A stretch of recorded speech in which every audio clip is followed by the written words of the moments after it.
feel like I don't like this light.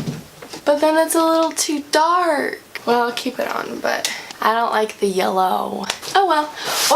Or, is that better? Cool. Okay. Hello, my friends. Today I am here with what God taught me in the month of May. First things first, this is a collab with my lovely friend Rachel Grace. I'll link her.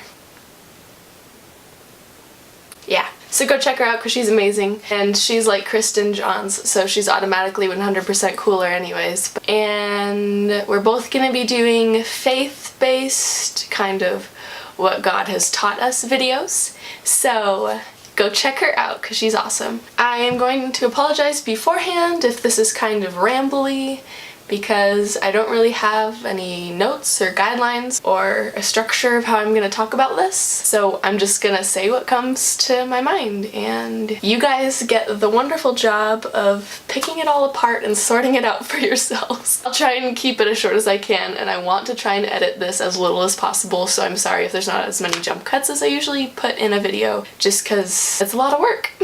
So let's go! First of all, I'm gonna give you a little bit of background information. I think I kind of touched on this subject in my emotional story time video. If you haven't seen that, you're free to watch it. Anyways, so basically when I was 8 years old, this is over half of my life ago. Did that make sense? Anyways.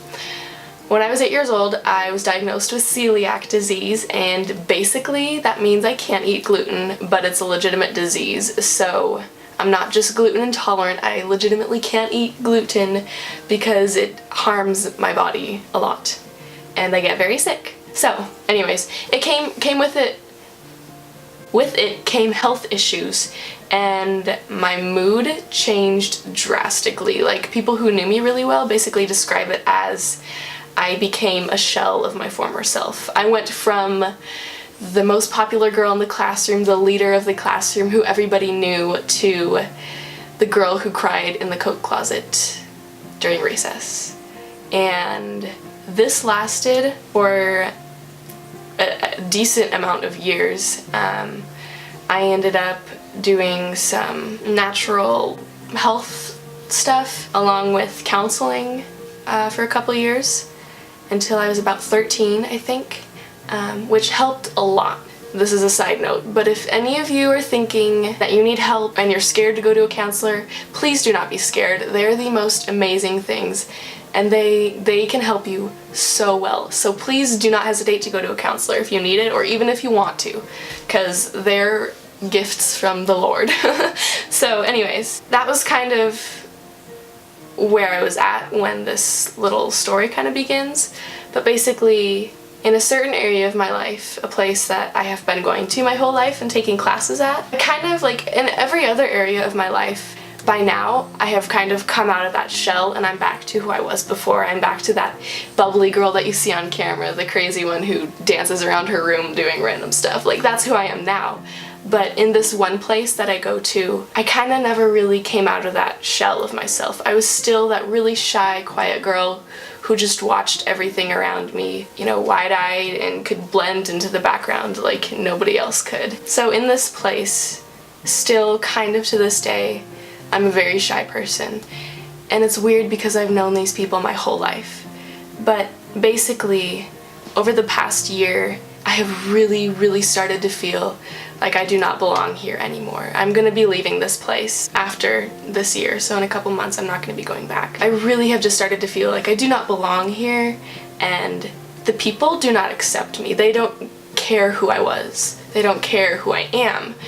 They just know, oh yeah, she's that one girl. Nobody ever took the time to talk to me or show interest in me or my life or who I was, and I would get teased a lot too. There was a little bit of bullying there, just about my convictions and choices that I've made. People would tease me about things that didn't involve them in any way. I think over the past month, I really have started to just withdraw from that place even more. I think I'm kind of recognizing I'm almost done having to go here, and after this month or the next month I won't have to go anymore. I think my instinct was just to withdraw, you know, to not try and involve myself anymore, because what's the point? I'm almost done. But an older, wiser person that I know very well noticed this and brought it to my attention, and her advice was, girl, you need to push through to the end. These last couple months that you have here, make them as happy as possible and really try and involve yourself. Be there, talk to these girls, and really try and show them who you are and push through till the end. Don't withdraw. And so the next time I had to go, I kind of kicked myself in the butt and said, fine, I'm gonna go. And I'm gonna be happy, and I'm gonna force myself to be joyful. I'm gonna try as hard as I can to be who I really am. And I did. I didn't want to do this, but I did do it. I faked the happy and tried my hardest to be who I really was. And, you know, I think her giving me that advice was something God was using her to do, because this is something I had been praying about and many people I know had been praying about. This is God's way of telling me, daughter, this is what you need to do. And so I did, and it was crazy because the day I started being myself and really trying to be involved, I noticed a girl when we were in a room by ourselves, and I noticed her there, and she looked kind of down, and I heard this little voice in my heart saying, you need to go ask her how she's doing. And so I worked up the courage for a second or two, and I asked her, hey, how are you doing today? And she was on her phone. She looked up and she's like, oh, I'm alright. And I was like, are you sure? Because you seem kind of sad. And she was like, yeah, I've had a rough day, but it's okay, it's okay. And I was like, oh, that's never any fun. And then as I got up to leave, I told her, you know, I hope your day is better tomorrow. And I am confident if I had not really chosen to be involved and to stop with all the self-pity, that I would not have seen this. My eyes would not have been open to see this girl. And ever since, she has talked with me a lot more, she has smiled at me a lot more, that kind of made a connection there. And I think it meant a lot to her that I showed her that I cared about how she was doing, because nobody else was showing any interest in her either. So that was crazy. If I had not listened to God, I wouldn't have been open to hear his command to ask this girl how she was doing. Ever since I've started really trying to be involved and listening to God, I have had so many people come up to me and, oh gosh, I'm getting emotional. I've had so many people come up to me and ask, hey, how are you doing today? Or, how was prom? I heard you went. Or, can I see your prom pictures? Just all these different things. Like, I've had so many people show more interest in my life, all just because I listened to God. I am so confident that it wasn't just a simple attitude change that caused this. There's no way that me changing my attitude would cause everybody to care more about me. It's totally 100% God answering prayer. I think it was him saying, okay, daughter, you've done your part.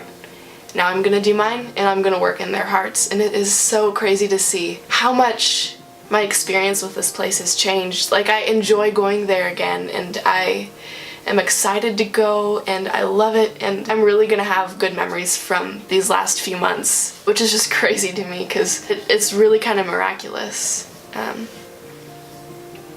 So that's one story. And I have one more small little story to tell you guys. Nothing huge, just another thing that happened this month. It actually is involved with the prom situation, and you guys know how I went with my friend Jackie. Actually, she inspired me to do this video, so thanks to Jackie, because she gave me the inspiration. Love you, girl. Before prom, I was planning on going just me and 2 other girlfriends. Then I found out that you had to buy tickets for couples, so I couldn't go by myself, and I was thinking, well, there's one guy I kind of know decently. Should I ask him? Should I go with him and talk to some friends about it? And they're all like, girl, go for it. You ask this guy to prom.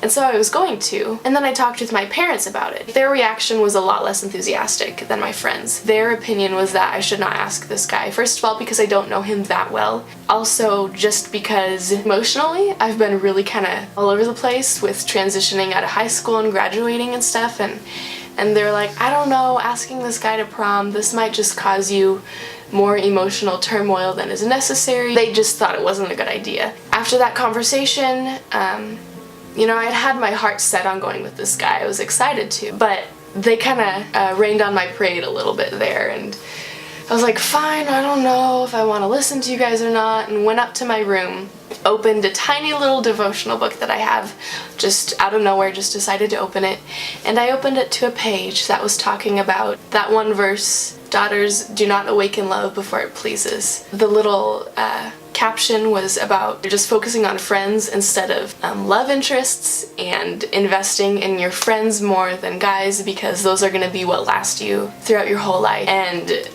it was just like God saying right there, listen to your parents, they're right, and here's why. And in the moment I was like, fine, I'll listen to you. I didn't want to do this.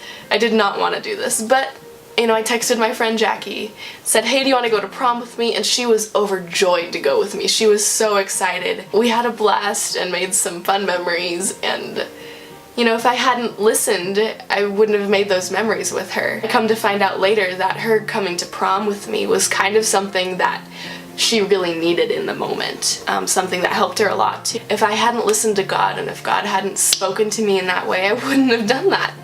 And I just think it's crazy. I think this past month what I've really seen is how directly God has been speaking to me in all areas of my life, and how much He's just been working in me. I've had to obey Him in a lot of things, and I've had to just put complete trust in Him and step out in faith, and this is how it's all working out.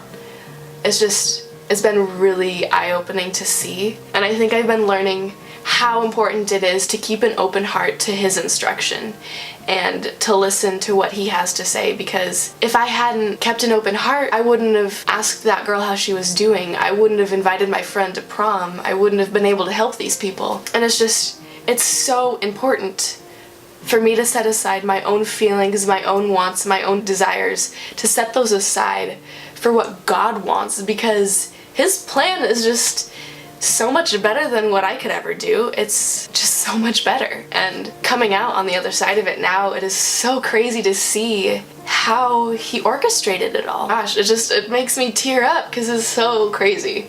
And just being able to put my faith in a God who cares about the tiniest things, who cares about my prom experience, who cares about the last couple months of me going and taking classes from this place. The fact that He cares about those tiny little things enough to make it clear what I should do is just so mind-blowing and so crazy. So if any of you are doubting who God is, or if He even exists, you know, you could be saying that these things are coincidence, but I know for a fact that they aren't, and I hope that this has spoken to you in some way. I think that's all that I have.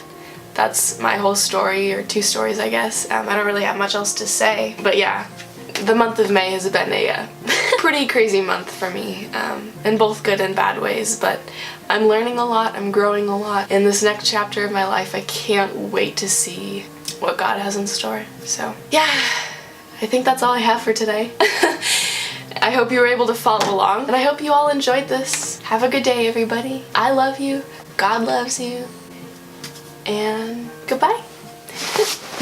My ukulele matches my shirt. It's pretty